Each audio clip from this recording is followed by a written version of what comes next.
Versus government విశ్వసనీయత, ఉమ్, జగన్ విశ్వసనీయత. ఉమ్, ఈ రెండిట్లలో జగన్ అయితే చెప్పింది చేస్తాడులే అని నమ్మేటటువంటి వాళ్ళు ఒక సెక్షన్, ఉమ్, జగన్ ఏంది చంద్రబాబు అయినా చేస్తాడు ఎవరి కోసం చేస్తాడులే అనుకునే వాళ్ళు ఒకటి, ఉమ్, ఈ పథకాలు పొందే వాళ్ళలో ఎవడైనా చేస్తాడులే అనుకునేటటువంటి వాళ్ళు అటుకు వెళ్ళిపోతారు. ఉమ్, ఉమ్, మీరు చెప్పినట్టు పెన్షన్ ఇట్లాంటి వాటిట్లో. ఉమ్.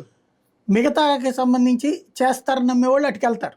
కేవలం ఒక 5 ఏళ్ళు ప్రతిపక్షంలో ఉండి ఉన్న అనుభవంతోనే జగన్ అంత చేస్తే 42 ఏళ్ళ అనుభవం ఉన్న చంద్రబాబు నాయుడు గారు ఇన్ని చేయలేరా? దేనికి కోత పెడతారు? ఎక్కడి నుంచి తీసుకొస్తారు? చేసేయచ్చు, అన్నీ చేసేయచ్చు, పెద్ద కష్టమే ఉంది. ఉమ్, కాకపోతే ఏ కేంద్రం సపోర్టో లేకపోతే ఇంకేదైనా కావాలి, ఉమ్. చేయడం కష్టం కాదు. అంటే రాష్ట్రాల్లో ప్రభుత్వం ఇష్టం వచ్చినట్టు పథకాలు ఇచ్చేసుకుంటే కేంద్రం అన్నింటికి సపోర్ట్ చేస్తుందా? అందుకే కదా వాళ్ళు ముందే అది మేనిఫెస్టో కూడా పట్టుకొని అని చెప్పింది ఉమ్. వాళ్ళు. బేసిక్ అంటే ఏ ధైర్యంతో బాబు ఇది రిలీజ్ చేశారు? తన మీద తనకి ధైర్యం. ఉమ్, చంద్రబాబు నాయుడు తన మీద ధైర్యం, లేదా పవన్ కళ్యాణ్ 4 సినిమాలు తీసి అను డబ్బులు ఎత్తాడు అనుకున్నాడు ఉమ్, ఎక్స్ట్రాగా.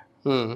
అంతే తప్ప ఈయన సంపద సృష్టి అనేది ఎలా నిరూపించుకోగలుగుతారు రేపు? అంటే ఇప్పుడు ఇదేం సినిమాలో అయితే గనక ఒక 3 గంటల సినిమాలో 10 నిమిషాల్లో హీరో గారు పేపర్ వేసి పాలేసి డబ్బులు పట్టుకొచ్చేస్తాడు. అవును. ఉమ్, ఈయన అదొక విచిత్రం. మనం గుడ్డెద్దు చేలో పడ్డట్టు మాట్లాడేవాళ్ళు మాట్లాడుతూనే ఉంటారు. ఉమ్, ప్రాక్టికల్గా ఇవన్నీ సక్సెస్ కావాలంటే ఉమ్, 5 ఏళ్ల పాటు ఏమి ఇవ్వకుండా, ఉమ్, ఈ 5 ఏళ్ల పాటు అప్పులు తీర్చుకుంటూ పక్కన ఉమ్, ఏ పథకం ఇవ్వకుండా ఉమ్, పెన్షన్లతో సహా ఆపేసేసి ఉమ్.